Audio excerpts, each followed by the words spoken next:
السلام علیکم رحمۃ اللہ وبرکاتہ۔ تعلیم ہماری ہر حال میں جاری، اس مقصد کے تحت سوریہ اردو پرائمری اسکول ناگردنا نگر ناندیڑ کے آن لائن تعلیمی سیشن میں پیارے بچوں، ہم آپ کا استقبال کرتے ہیں۔ جماعت ہشتم مضمون جغرافیہ، اس میں سبق نمبر 4 سمندری فرش کی بناوٹ، اس کا پہلا پارٹ ہم نے دیکھا ہے، اب پارٹ نمبر 2 آج دیکھیں گے۔ پیارے بچوں، اس سے پہلے ہم نے سمندری فرش کی بناوٹ دیکھے، اس میں بر اعظمی ڈھلان، بر اعظمی تختہ، سمندری میدان پڑے۔ آج سمندری فرش کی بناوٹ میں سمندری پہاڑ اور سمندری سطح مرتفع پڑیں گے۔ سمندری فرش کے پہاڑی سلسلے زیر آب پہاڑ ہوتے ہیں۔ یہ پہاڑی سلسلے سینکڑوں کلومیٹر چوڑے اور ہزاروں کلومیٹر لمبے ہوتے ہیں۔ زیر آب پہاڑوں کی چوٹیاں بعض جگہ سطح سمندر کے اوپر آ جاتی ہے، انہیں سمندری جزیرے کہا جاتا ہے، مثلاً آئس لینڈ، بحر اوقیانوس، انڈمان نکوبار، بحر بنگال وغیرہ۔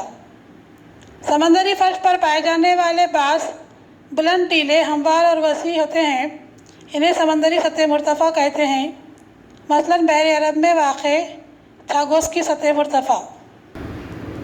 اس کے بعد ہے سمندری کھائی اور سمندری خندق۔ سمندری فرش پر بعض جگہ گہرے، تنگ اور تیز ڈھلوانی علاقے پائے جاتے ہیں، انہیں سمندری خندق یا سمندری کھائی کہا جاتا ہے۔ عام طور پر کم گہرائی والی زمینی شکل کو سمندری کھائی کہتے ہیں، جبکہ زیادہ گہرائی والی، زیادہ دور تک پھیلی ہوئی زمینی شکل کو سمندری خندق کہتے ہیں۔ سمندری خندق کی گہرائی سطح سمندر سے ہزاروں میٹر ہوتی ہے۔ بحر الکاہل میں مریانہ خندق دنیا کی سب سے گہری خندق ہے، اس کی گہرائی 11,034 میٹر ہے۔ بحر اعظمی زیر آب پہاڑ اور سمندری خندق علم ارضیات کے نقطہ نظر سے سمندری فرش کے سب سے فعال حصے ہیں۔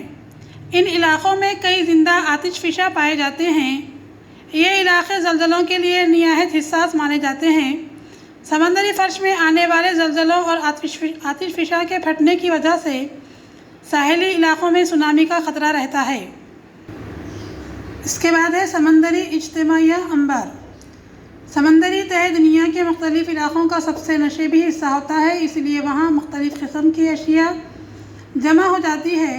ان کے مختلف روپ درج ذیل ہیں۔ نمبر 1، چھوٹی بڑی جسامت کے پتھروں کے ٹکڑے، کھردری ریت، مٹی کے نہایت باریک ذرات وغیرہ تمام مادے دریاؤں، برفانی ندیوں کے ذریعے بہا کر لائے جاتے ہیں اور یہ خاص طور پر بر اعظمی تختوں پر جمع ہو جاتے ہیں۔ ان اجزاء کو سمندری تلچھٹ کہتے ہیں۔ نمبر 2، آتش فشاں کے پھٹنے سے باہر پھینکی گئی راکھ اور لاوا بھی یہاں جمع ہو جاتا ہے۔ نہایت گہرائی والے بالخصوص سمندری میدان میں نہایت باریک مٹی کے ذرات بڑے پیمانے پر جمع ہو جاتے ہیں۔ ان میں سمندری حیوانات اور نباتات کے باقیات ملے ہوتے ہیں۔ یہ تمام مادے انتہائی باریک ذرات پر مشتمل ہوتے ہیں اور وہ نرم کیچڑ کی شکل میں۔ اس میں سمندری حیوانات اور نباتات کے باقیات کا تناسب تقریباً 30% ہوتا ہے۔ اس نرم کیچڑ کو سمندری رسوب گاہ کہتے ہیں۔ اس نرم کیچڑ کو سمندری رسوب یا گاد کہتے ہیں۔ نمبر 3، ان کے علاوہ انسان کی تیار کردہ اشیاء کا بھی اجتماع سمندر میں ہوتا ہے۔ ان میں شہروں کا آلودہ پانی، ٹھوس کچرا، تابکار اشیاء، بیکار کیمیائی اشیاء، پلاسٹک وغیرہ کی وجہ سے آبی کرے کو آلودگی کا خطرہ لاحق ہوتا ہے۔